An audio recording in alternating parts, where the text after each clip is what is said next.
Time, as many of us know it, is a product of the world and not of the earth. This means that time is not intrinsic to reality, but rather a European misunderstanding born from Ouroboros. Ouroboros is the animization of the concept of cyclicity. So Ouroboros, or cyclicity, is experienced by every organism, both physical and metaphysical, at every scale of reality, micro to macro. The cycle is as follows: birth, growth, maturity, decay, death, rebirth, and so on. Let's take an apple for example.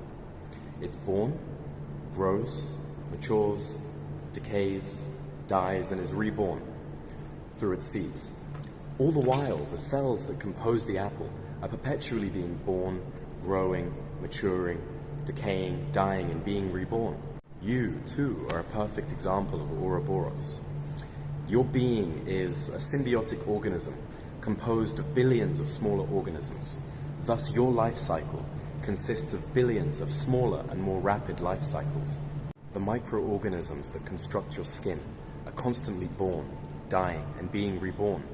Thus, your skin itself is perpetually born, growing, decaying, dying, and being reborn. The cells that compose your brain are constantly being born, dying, and being reborn.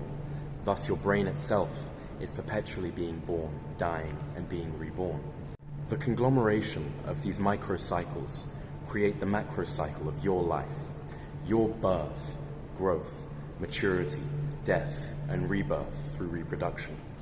This cycle is your time. The rate at which your cycle occurs may expand and contract, depending on the intensity with which you're using your body. The individuality and subjectivity of time that results from this is recognized by many indigenous cultures who don't count age in years. They recognize that the year and its months are merely cycles of celestial organisms, namely the sun or the moon, and thus cannot be metrics of human time or cycles. Our sensed perception of time, too, is also subject to expansion and contraction. Depending on the amount of information that you're processing, the metric second could feel like 0.1 seconds or 10 seconds. Time cannot be thought of as uniform, objective, or linear. In reality, time is more inconsistent, subjective, and cyclical at a fractal level. Now, it's likely that the modern paradigm of this linear monad of time is born from Abrahamic religion, which paints life and reality to be teleological or goal-oriented. For example, in Christianity, life is progressing towards heaven. Even in the modern secular world, this goal-oriented worldview proliferates. Evolution, for example, is perceived to be a linear process of improvement in which an organism moves forward through time towards a state of perfection. However, in reality, evolution is composed of feedback loops. An organism changing its output, i.e. phenotypic expression, larger lungs, as a reaction to a changing input, i.e. a change in environment, higher altitude. Nature is always perfect. For modern man, technology is progressing towards a singularity. Science is progressing towards objective truth, and society is progressing towards egalitarianism. This creates the uniform and forward-moving worldview that has placed man in a state of dysbiosis with the rest of nature. Cyclical time is still prevalent in a larger portion of the earth than one might imagine, considering mass Abrahamization. This is largely thanks to language.